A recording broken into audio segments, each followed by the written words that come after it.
And I was looking through Margaret's window, and I was like, Margaret, what is that? And she was like, oh, that's bittersweet, bittersweet on Bostic Lane.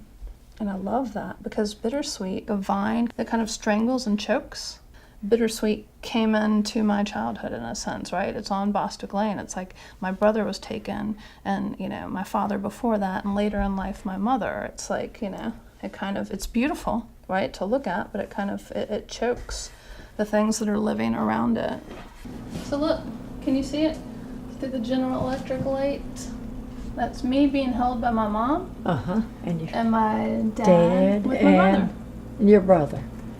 That's good. Awesome. I'm so pleased that she is doing the things she's doing. Because her brother's death was not pleasant. Never is. Because things are different. My work is stained with this story, with my childhood story, with loss, with death. So my brother was paralyzed in a motorcycle accident, and Margaret, that I just introduced you to, is actually my oldest neighbor from my childhood street, and she was the last person to see my brother alive. I went to see her and actually took her portrait, and while I was taking her portrait, she told me the story of his last day, which I didn't know. And she said, Susan, I made your brother my homemade bread, his favorite. I buttered a slice, I took it up to him. He called down, Margaret, can I have some more of that bread? And then me and your mother went for a walk down the lane, and when we came back, he had shot himself.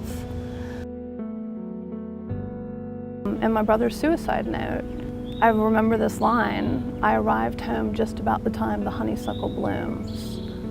My brother was so not the kind of person to notice flowers. Like, so not the kind of person to notice flowers. He was in the 82nd Airborne, jumped out of planes, rode motorcycles.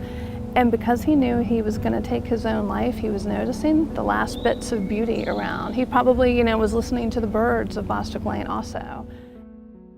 I just love how this camellia tree like follows her spine. It reminds me of my brother's spine. It's representational for that. I always do unexpected things in her basement because the light here is beautiful. Gosh, that's beautiful. These are pathology slides, and I started doing some work that I've titled Pathology of Place. And again, it's kind of like, you know, the disease of a place, the stain of a place, the stain of things that have happened to you. So that's my mother and my brother. But yeah, I love just her smiling up at my brother. And taking audio of Margaret and sitting at her table with her and listening to stories, it circled around and made me make pictures based on our conversations. So she told me, Susan, I used to take the children to the persimmon tree at the university. Your brother always had a ring of persimmon stained around his mouth.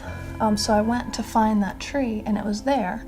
But not only was it there, they were building on to the university, so these stone slabs were there, and they looked just like graves, you know? I have these drowned persimmons. It's like, you know, my brother's no longer here to eat that sweet fruit, so I called this persimmon grave. I kind of feel like you bring your story into every photograph that you make, whether you mean to or not. Here I am just taking a portrait, you know, someone that I happened to find that day that let me make a portrait of them, but it ends up being way more to me because when I see it, I also see my brother, you know? So there's like so much poetry in my work also. It's always metaphor, it's always poetic, there's always beauty. And again, you know, my brother, in his suicide note, I arrived home just about the time the honeysuckle blooms. God, that's beautiful, you know? And I try to find that beauty that he found every day, all the time, as much as I can. I always remember